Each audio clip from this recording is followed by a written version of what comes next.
Bang, gimana sih cara menentukan target market yang benar dan yang tepat? Oke, jadi di sini untuk menentukan target market yang benar ada 4 langkah teman-teman atau 4 step, dan untuk 4 step ini wajib kalian penuhi jika kalian ingin mendapatkan target market yang sesuai dan yang tepat teman-teman. Selain itu, target market yang akan saya ajarkan ini kepada kalian untuk proses pemilihannya juga profitable teman-teman. Artinya mereka emang memiliki uang yang lebih untuk dibelanjakan teman-teman. Nah, gimana untuk cara menentukan target marketnya? Simak terus. Oke sellers, untuk step yang pertama di sini langsung aja ya saya sebutkan untuk stepnya. Nah, untuk step yang pertama itu adalah cari masalah yang sering terjadi. Nah, kenapa sih Bang kita harus mencari masalah yang sering terjadi? Karena semakin besar masalah yang dialami konsumen kita atau calon pembeli kita, itu juga akan semakin besar peluangnya teman-teman. Jadi semakin besar kebutuhannya itu proses bisnis kita berkembang juga mungkin akan semakin cepat dan semakin growth lah teman-teman. Jadi seperti itu ya. Menurut saya untuk memahami masalah dari konsumen ini sangat penting sekali teman-teman. Semua bisnis di dunia ini pasti menangani sebuah masalah dari masyarakat atau dari sekelompok orang teman-teman. Misalkan Gojek nih, Gojek adalah salah satu perusahaan transportasi kan. Nah, mereka itu mengatasi masalah dari orang yang ribet naik motor atau nyari tempat parkir. Jadi mereka mencarikan solusi dengan Gojek teman-teman. Jadi seperti itu ya. Tokopedia, Bukalapak, Blibli itu juga sama. Itu mereka menangani solusi dari orang yang malas keluar untuk belanja. Jadi semakin besar masalah yang terjadi, itu akan semakin besar juga peluang yang akan kalian dapatkan. Oke, paham ya? Pertama-tama kalian cari dulu untuk masalahnya. Kalau kalian udah nemuin, kita masuk pada step yang kedua. Oke sellers, untuk step yang kedua ini adalah pahami kebutuhan konsumen. Setelah kita bahas tadi mengenai cari masalah dari konsumen, kita harus tahu betul mengenai kebutuhan dari konsumen.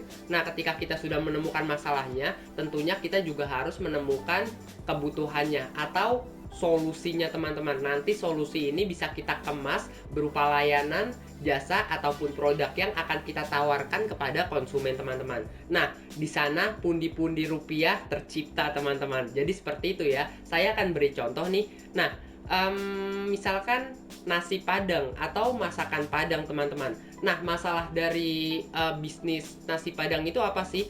Nah, tentunya perut lapar kan. Nah, itu kebanyakan orang perutnya lapar kan. Nah, itu masalah dari masakan padang. Nah, ketika perutnya lapar ya mereka harus makan kan, butuh makan. Nah, mereka itu mengenali kebutuhan. Nah, kebutuhan itu mereka kemas dengan nasi padang.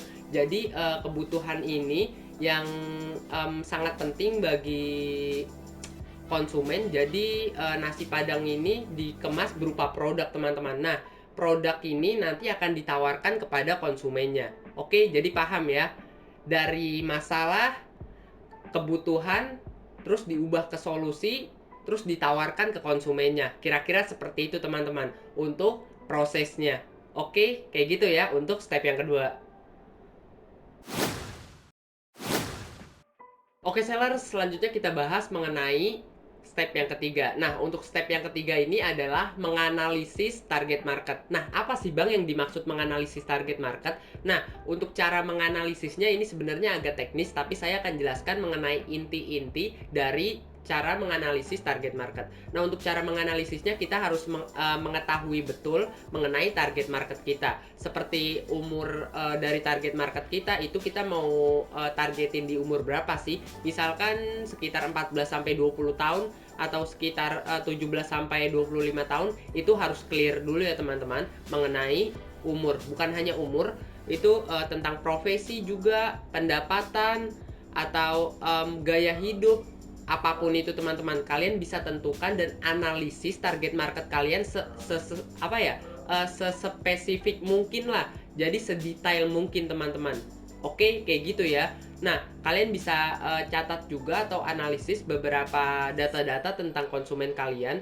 Tadi seperti umur kan, profesi, gaya hidup mungkin, mereka yang hedon apa enggak, yang hemat atau yang apapun itu kalian bisa ketik atau bisa catat teman-teman. Selanjutnya mereka udah nikah apa belum, itu penting juga. Terus pokoknya kalian bisa catat mengenai target market kalian. Nah, namanya menganalisis teman-teman. Jadi kalian harus menganalisis target market kalian. Apa sih target market kalian dan siapa sih target market kalian? Itu ciri-cirinya gimana? Jadi kayak gitu teman-teman. Kalian harus menganalisis target market kalian. Oke? Paham ya untuk step yang ketiga ini? Oke seller, selanjutnya kita bahas untuk step yang keempat. Nah, untuk step yang keempat ini sebenarnya untuk menyempurnakan tadi untuk step 1, 2, dan 3. Dan untuk step keempat ini adalah lihat kompetitor atau amati kompetitor teman-teman. Nah, kenapa sih Bang kita harus mengamati kompetitor? Nah, karena kompetitor itu kita harus lihat yang memang udah berhasil di bidang yang kita incar ya teman-teman. Jadi antara target market kita dan target market si kompetitor ini sama teman-teman. Jadi kita bisa ambil hal-hal penting dari bisnis si kompetitor teman-teman. Jadi kayak gitu ya, kita bisa amati, tiru, dan modifikasi. Itu penting banget teman-teman. Nah, ketika kita baru memulai bisnis itu kan tentunya belum sempurna teman-teman, atau banyak hal yang harus dipelajari kan. Nah, kita bisa belajar dari si kompetitor teman-teman. Hal apa sih yang dilakukan kompetitor, dan bagaimana sih kompetitor melakukan promosi, bagaimana kompetitor melakukan komunikasi dengan target marketnya, atau apapun itu. Kalian bisa lihat kompetitor kalian dan apa sih yang kompetitor kalian lakukan, atau apa sih layanan yang diberikan kompetitor ke target marketnya. Kalian harus amati betul hal tersebut. Kenapa hal ini sangat penting? Karena kompetitor ini yang sudah nyemplung duluan ke dalam bisnis yang ingin kita jalani. Jadi tentunya mereka udah lebih mengalami asam pahitnya atau pahit asinnya tentang bisnis tersebut. Mereka lebih tahu dan lebih mendalami. Kita tinggal belajar aja dan lihat bisnis mereka. Kita bisa analisis atau sekedar lihat-lihat nggak apa-apa teman-teman, dan kita bisa belajar dari sana. Oke, jadi kayak gitu ya untuk step yang keempat. Saya akan rekap ulang beberapa step yang saya sebutkan tadi. Untuk step yang pertama tadi adalah cari masalah yang sering terjadi. Step yang kedua adalah memahami kebutuhan konsumen. Step yang ketiga adalah menganalisis target market. Jadi kita harus menentukan kriteria atau ciri-ciri dari target market kita. Tentang umur, profesi, atau apapun itu. Namanya menganalisis teman-teman. Jadi kita harus tahu betul mengenai target market kita. Nah, untuk step yang terakhir atau yang keempat itu adalah lihat kompetitor teman-teman. Oke sellers, jadi seperti itu untuk 4 cara menentukan target market. Nah, kalau kalian suka dengan video ini, silahkan teman-teman bisa subscribe untuk channel ini, dan jangan lupa juga teman-teman aktifkan tombol loncengnya agar kalian bisa mendapatkan notifikasi mengenai bisnis online, digital marketing, atau apapun itu tentang bisnis online atau jualan online teman-teman. Oke, jadi sekian untuk video kali ini. See you!